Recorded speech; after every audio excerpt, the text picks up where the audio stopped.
Hey, how's it going? Welcome back to the Minecraft Let's Play. My name is Hocus Pocus, and if you were with me for episode 7, now we're in episode 8, of course, you'll remember that we went ahead and built this pretty cool looking cow farm, right? It's not entirely finished yet, but it functions as it should, and we are beginning to stock up with cows down here, which allows us to harvest them for their leather and their steak, of course. Anyway, in today's episode, we are going to be looking into a few things. So firstly, I want to enchant this thing in my right hand here. The trident. I think I'm going to switch over to it for a while. The sword is getting low on durability. Let's take a look at that real quick. So you can see right here, sword is definitely getting low on durability. We've got 193 left.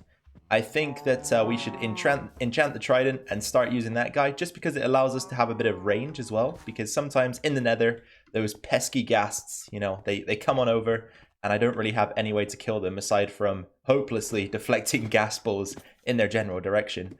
And then aside from that, we are going to add an extra layer to our storage system here. I haven't decided whether it's going to be up or down yet. Most probably up. And that should allow us to have a bunch more storage in the area here. And then finally, I did promise in the last episode that we were going to... Well, I didn't promise, but I suggested that we may look into the soul speed enchantment at the end. So I think if we have time today, I will go ahead and fool around with that enchantment a little bit. Do a bit of experimentation and just see what the limits and capabilities of it are. Let's see what kind of enchantments the enchantment table is willing to give us today. So firstly, channeling. Okay, not particularly interested in that. So let's reset the table. Loyalty 3 is pretty much what I'm after. So we'll go ahead with that. And that's all it's going to give us. Of course. I love this game sometimes. I really love it. All right, let's go ahead and return this lapis to its rightful place. And we are in a new snapshot today. 20W21A, I believe. There are a few visual glitches. I'm trying to get it to happen. So you see there, we've got the 5 under the lapis. If you hover over and get the tooltip for a different item, it actually floats underneath the number, which is kind of interesting. But there have been a few pretty cool changes. I'm not going to go over them in this video because there are going to be a bunch of videos released today that detail exactly what they are. But there have been some really nice changes in this, this small snapshot. And no good weapon or tool is complete without a mending book. So Trident now has loyalty 3 and mending. We're gonna have to figure out a way to get some experience for this guy because he's not looking too hot, right? 8 out of 250. Oof, not looking too good at all. Anyway, I just wanted to point this out as well, and you can see these numbers above the tooltip. But 9 attack damage on the sword. And 9 attack damage on the trident. So we're not really losing anything by switching to the trident, which is pretty cool. So we're going to retire the sword for now. Goodbye, sword. You won't be missed. I think I actually have the perfect way to get a little bit of experience for this guy. So off we go. And in the last episode, of course, we built this. And, you know, it's just dark down here as it is. So did I hit him? I don't think I hit him. I have to be careful here. I don't actually have that much durability. Alright, give me experience. Okay, we're down to 5. That didn't work out very well. Let's try some of the cows. As I say, we have to keep a very close eye on things. XP. XP. Is it doing anything? Maybe take the wings and the pants off. Because they both have mending too. 10. All right, here we go. We're going up in the world. Give me more. Give me more. Sorry, cows. Sorry, baby cows, I mean. Oh, no, look. They're following their mother. Oh, no. Who's your mother now? Okay, then, guys. Let's get down to business for the bulk of today's episode. And as I said, we are going to be expanding the storage system. So ideally, by the end of this episode, we will be in a position where we really don't need to upgrade our storage for a long time.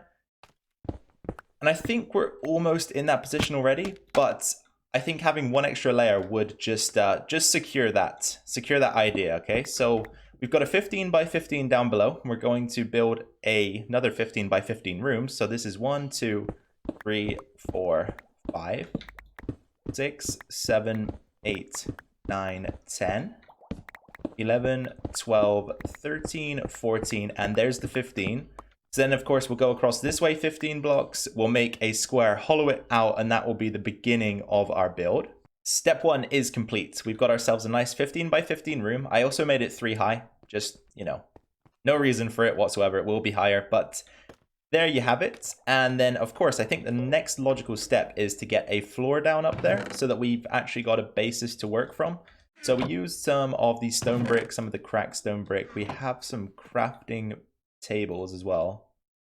Ooh, am I going to be able to fit those in up there? That's what I'm trying to think about. I think so, right? It should be similar to how it is down here. So let's see what we've got for wood. That'll be 1, 2, 3, 4 of those guys.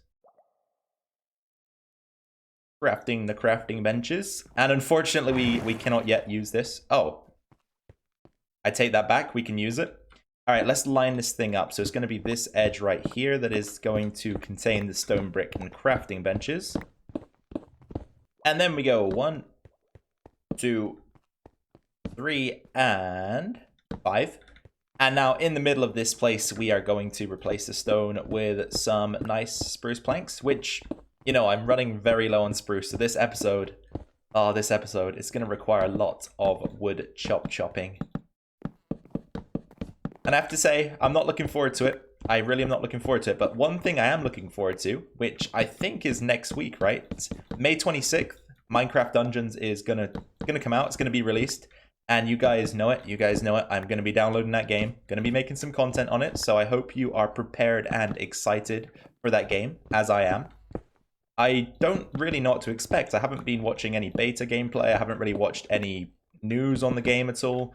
I've really just made all of my judgments based on the art that I've seen and the installations on the Minecraft launcher. And so far, it's looking like it's a really cool concept. So I'm just hoping that when the game does release, I am impressed. And I'm sure I will be. Mojang don't often disappoint. Should I do it, guys? Should I do it? Should I end Fluffy's life? Oh, here's his point of view. Can I move slightly? Oh man, that looks so scary. I'm just kidding. I'm not going to do it. But because I threatened him, and he's probably scared now, we're going to take him on our next little journey. So I'm going to take you over to the tree farm. I've got something to show you and something else to quickly do. So I've been chopping away over there, getting some wood up together because we're going to need a bunch of wood for the chests and then, of course, the spruce for the floor and the design. Oh, Fluffy, calm down. First of all, did these trees always spawn this way? I've seen a couple of these now, and what a pathetic little tree. It deserves to be cut down. What a pathetic thing. All right, let's get him out of the way. And, you know, you're probably never... Did I just get a sapling from that? Someone's going to have to let me know in the comments. I don't know if I did or not, but I was about to say you're never going to get saplings back for those. Wait, is that another one? I don't know. I heard the water splash. Anyway, as I say, we've been harvesting the trees. I've also gathered up all of the dark oak saplings that I have. So we've got 21. That's enough for 5 trees. And we're going to get those down over here as well. I'm not particularly concerned about where they go. But dark oak trees are just going to be a little bit better for us in terms of... In fact, let's not put it there. Sometimes they don't grow next to too tall grass. So we'll move those. But as I was saying, dark oak trees are probably going to be our best bet for gathering a bunch of wood for the chests. Since they grow pretty big, they're quite easy to cut down. So we're going to just get 5 of those guys down over here like so. And just continue the process. And we've actually got a nice tool tree here. Not that I'm particularly excited about this either, because sometimes they're just frustrating to cut down with all the branches. So generally what I'll do is, you know what? Scaffolding might actually be a good idea for this. I'm sorry for my sporadicness right now. But when ideas pop into my mind, I have to check them out. Okay, I guess it does work, but some of the trees grow a lot more crazy than that, so it might not always work. But in that situation, it worked, right? So maybe that's an idea. You know what, guys? That wasn't too bad actually. I found that quite tranquil being out there harvesting trees for a while. So let's take a look at what we managed to achieve. I can't remember how long I stayed out there, but we've got a bunch of oak. We've got a nice amount of spruce, which is perfect because we're going to require that. So much dark oak. And this is the reason why I planted the dark oak trees, just because it's so easy to harvest, right? You get a bunch from each tree, which is good. And then also a little bit of birch, which never hurts. So all in all, a good start. So let's grab some of the spruce. That is going to be absolutely necessary for this second floor here.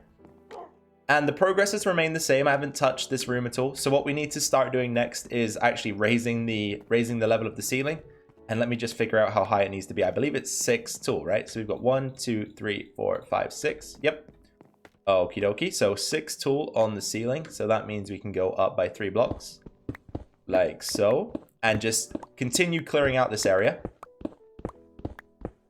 We're making steady progress with the room upstairs, and I've gone a little bit further than I suggested, but here we go. Let's grab a couple buckets of water, and I'll show you what we've done. So we've hollowed out the room. It's precisely the right size for us to place in the chest compartments, but we also went ahead and filled in the floor, so I'm just going to add the final blocks of water.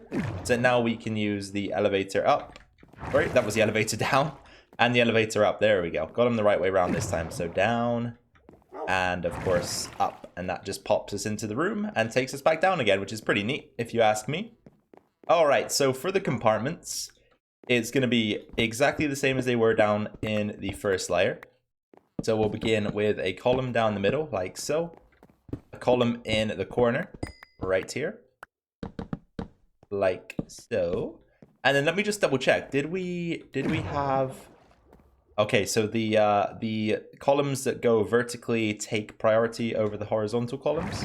And I'll show you what I mean by that. So if we take out this top layer of blocks here, and I might just take this whole front off, actually. It might make it a little bit easier to work. But what I mean by the horizontal columns being a lesser priority than the vertical columns is that the vertical columns will always remain even if a horizontal column intersects it. So what we'll do is we'll have the column running between the two vertical ones, and you see that the top block remains vertical rather than being switched to horizontal. And I'm kind of making a big deal out of this, but we have to make sure that everything remains uniform, right? So I guess it does matter. It does matter. And then once again, we'll have another one right here, vertical column, and this one again takes priority. We'll give that strip. And then we can go ahead right at the top, finish up the horizontal. So 1, 2, 3, 4, 5, 6. I can't even place blocks. Magnificent. Okay, let me get that back. Thank you. 5 and 6, and strip all of the logs. And we've got something like this. So let's just double check it's the same here and downstairs. Is this the down one? It is. So we've got that image in our minds. And yeah, I think that's looking the way it should be.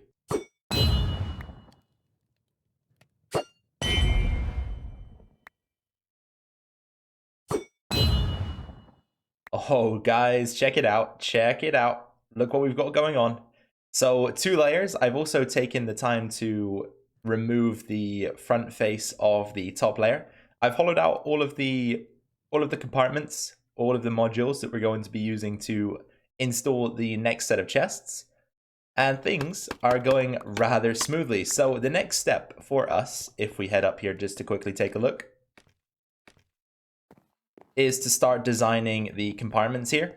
So I've got, it's not really that big of an issue, but if you look down here, we have got ourselves the ceiling above the chests below. So we have to be quite smart with what we do here. And we also need to remember to lay down the spruce boundary at the bottom too. So let's not forget that. But before we do that, let me grab a couple of redstone blocks. And I also want to use some more redstone lamps. So let's grab 2 of those as well. And then we've got the spruce planks, which we require for the flooring here.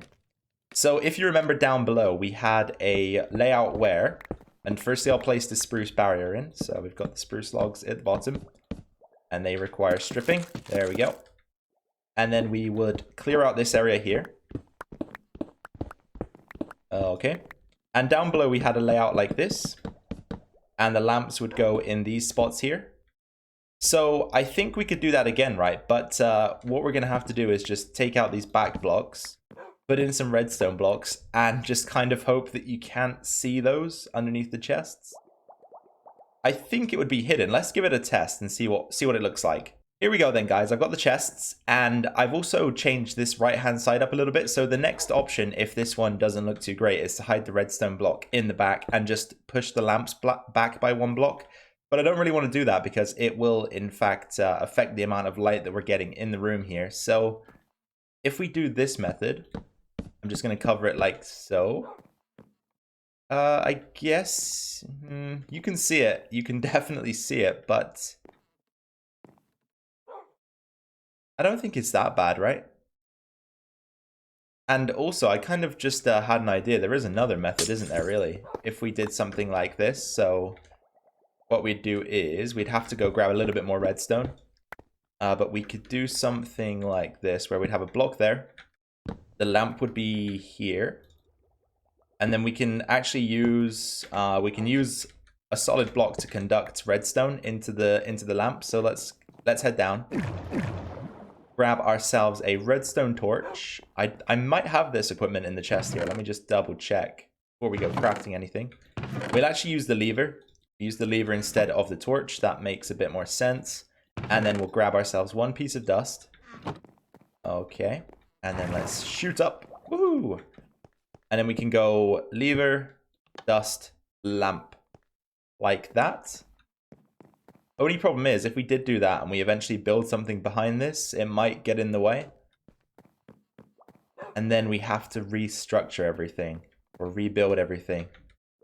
So that kind of makes me a little bit skeptical of the idea. It's tough. It is tough to make the decision. How about... would this work, right? If we narrowed this again, if I put this there, that works also. Okay. So if we can narrow it down to that amount of size, I think I would probably go with that tactic. So we'll do this. Okay, yeah, we'll do that. And then we will build ourselves another lever. And that guy can go on the back of the block there. And that will light up the lamps in the way that we need them lit up. All right, so we figured it out. Perfect. And now that we've done that, we probably should go ahead and put the 5-block combo in, right? Because that is definitely the next step, and then we can get the chests in. Okay, guys, so with the lamps in place, everything is looking a little bit brighter up here on the second floor of the storage room. So now we need to go ahead and start using the 5-block combo to fill in the walls here. So again, this kind of is random as we can possibly get it. You guys know how this works by now.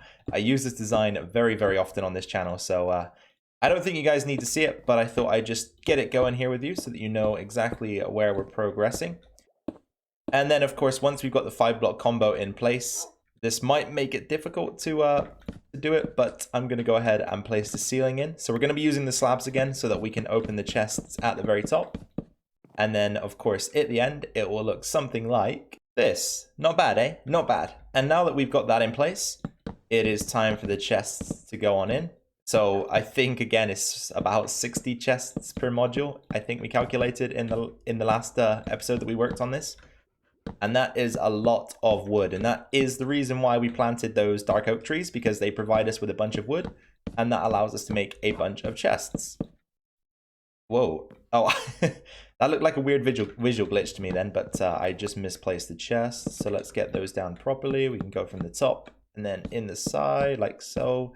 And then this is where it gets a little bit annoying, because we have to figure out how to get a couple chests in there. And usually what I do is this. So what I'll do is I'll pull these blocks out. So we've got cracked stone, brick, and gravel. And then I'll just lay them down out here so that I remember in which order they go. And then here we've got the andesite cobblestone with gravel on top. Okay. So it was, I think it was cobblestone at the bottom, right? I sometimes even forget. So I think it was something like that. And then that allows us to peek in, place the chests, and then we can pick up our blocks again. So we had gravel at the bottom here, then cracked stone brick. And then we have ourselves the final piece of the puzzle, which was cobblestone, andesite, and a little bit more gravel, leaving us with a huge wall of chests and something that we have to repeat another 1, 2, 3, 4, 5 times. Wish me luck. We're just about finished up, guys. We're just about finished up. So there are some fine finishing details that we need to put into the storage system. But first of all, I'm going to just breed up the cows. So I've done this once already. I'm just trying to stock up the number of cows that we actually have in the breeding cells here. So I'm not going to be pressing the buttons to release them down below, because the more cows that we have up here, the more cows that we can breed per session. I think it's every 5 minutes you can breed cows. So one Minecraft day is 20 minutes. You can breed cows 4 times a day if you're absolutely efficient with it. And I think baby cows actually grow every 20 minutes, which of course is a Minecraft day. I could be wrong about that. If I am and you guys know differently, let me know down below, but that's how I understand it. So we do need to just start stockpiling the breeding cells here. And now that we've done that, we've made up a bunch of item frames, a bunch of item frames, not item frames, with the remaining leather that I had. So we should go ahead and stick those down upstairs and take a look at our work. So not bad, right? You guys were obviously expecting this. It's very, very similar to what we've got downstairs. And we are also going to use the sign system up here as well to indicate what items go where. But I haven't yet really decided on any of the categories that we're going to use up here, but I'm sure that some will come to mind if I think about it a little bit. So we'll have one sign there, one sign there. And that's 2 signs per every central pillar so that we can indicate what's to the left and what's to the right. I will, of course, add the text at some point in the future. This torch can go. Now, I'm just considering, are there any other finishing details we need to add? I know we need a ceiling in here. I'll do that eventually. I'm thinking that we just take this off. I think that's probably the right idea. We just go ahead and bring this all the way back to the stone brick, like so. And then we'll take a look from down below and just make sure that everything is looking clean. Because the idea with what I'm going for here is that we're going to obviously make our base within this ravine, but I'm going to try and keep the ravine intact where possible. So I'll kind of describe what I'm going for here. So where the storage rooms are, we've obviously hollowed out the area, but I don't think I'm actually going to trim back any of the ravine around the outside of it. I'm just going to trim the ravine within the shape of the storage room and then leave everything else in its natural generation. And then eventually we'll just tidy up the ravine itself, maybe add in a few extra blocks for detail. Just keeping it natural, of course, but adding extra detail. Where did that zombie go? I want to hit him. I really like using the trident now that we've got it. Where is he? Oh, he may have jumped and died or left. But we also have something interesting over there. Look, a nice grass block. So I think we've had a few Endermen playing around in the ravine. Anyway, I'm getting sidetracked here. What I was saying is that, of course, we're going to trim out areas of the ravine that need to be trimmed out for our builds to fit in. But oh, there he is.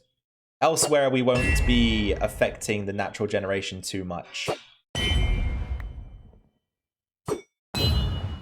Now, I actually want to move on and do some tests with the soul speed enchantment. But let me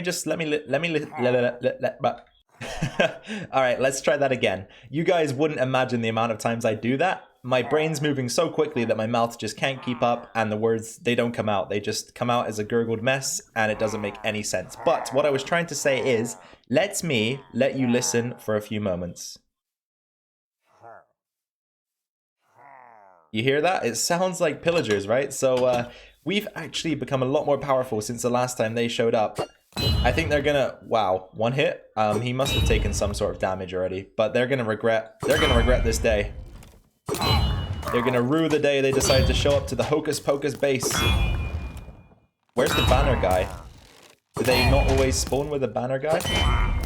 I don't really want to kill him anyway because I quite like visiting the village occasionally, so I'd rather not have that debuff, but I will just double check that he isn't snooping around here somewhere. Where are you, banner guy? Okay, maybe he decided not to show up this time. But as I was about to say, we are going to move on to testing the soul speed enchantment, so I just need to quickly grab the boots from the nether. Oh, snap. You guys see that at the top of the screen? So I found the 2 remaining guys. They were stuck in a tree. I guess they spawned there.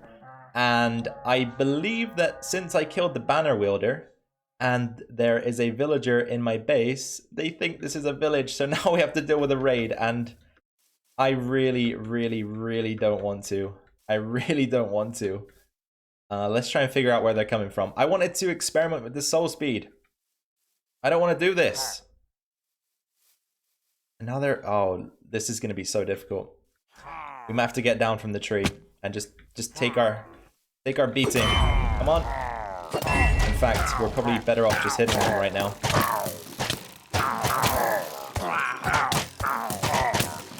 Now, I'm not sure how many levels of this raid there are going to be, and I don't know how difficult it's going to be, but I guess I'm just going to have to try and fight through it, and then we can move on to the soul speed tests. Oh my god! Leave me alone! Oh no! No. Here, let's go back to first person view. I don't know what wave we're on, but the Ravager has finally spawned in. I think this might be the 4th wave now. Oh god, we need to eat. This guy's fast though. He doesn't give up, does he? Even when sprinting, he seems to be able to keep up with me. But I do desperately need to eat. Nope, nope. Here we go. Here's my chance. Alright, let's get some of that health back, because this guy does some damage. Stay away! And you guys, I think I'm going to leave the soul speed experiments for the start of next episode, okay? So I'm sorry if you were excited for that. But we've been occupied by other... Wait, what? Why didn't I hit him? But yeah, we've been occupied by other concerns at the moment. So I'm just going to continue, try to get rid of these guys, and then we're going to wrap up today's video. Whew, it's finally over. Finally over. I can relax. Now that was an unexpected way to end the episode, and you know what? I don't want to do it again, so I need to be very careful now with those raids or those pillager parties that come around, because look at this. Look what the Ravagers did. The trees around my base are all destroyed. This looks like that pathetic tree that we saw earlier in the episode now. Yeah, we might have some replanting to do, because they have totally destroyed the surroundings. I mean, look at this. This used to be pretty full of leaves in this area, and now they've taken a bunch of them off. Wow. And you know what the most disappointing thing about it is that I took so long clearing the raid because I was just trying to kite the enemies running away. I was desperate not to die, because if I died, I probably wouldn't have been able to retrieve my items very easily. That's why I've got this guy in my offhand, just in case. Well, yes, as I was saying, the reason why I'm disappointed is because I took so long that I didn't even get the Hero of the Village buff, so no lower prices for me, which sucks. So there's pretty much no reward to what I've just done. Anyway, that is going to be it for this episode, you guys. I really have to apologize. I didn't expect that to happen. So as I say, next episode we'll go ahead and do the soul speed experiments at the start of the episode. So we can finally get that done 3 episodes later, or 2 episodes later than I originally planned. Anyway, guys, if you did enjoy this episode, please be sure to drop a like down below. That would be much appreciated. My Discord link is down in the description also if you want to join that server. It's pretty fun, so come on over if you've got Discord. Also, drop any comments, questions, suggestions, feedback in the comments down below. I'll be sure to respond to those. And finally, if this is your first time on the Hocus Pocus channel, then please consider subscribing if you enjoyed this video. That will allow you to stay tuned to this series and any other videos I do decide to post here. So once again, you guys, have a great day. Thank you for showing up to this video and your continued support. I've been Hocus Pocus. Have a good one. I'll see you in the next one. Bye for now.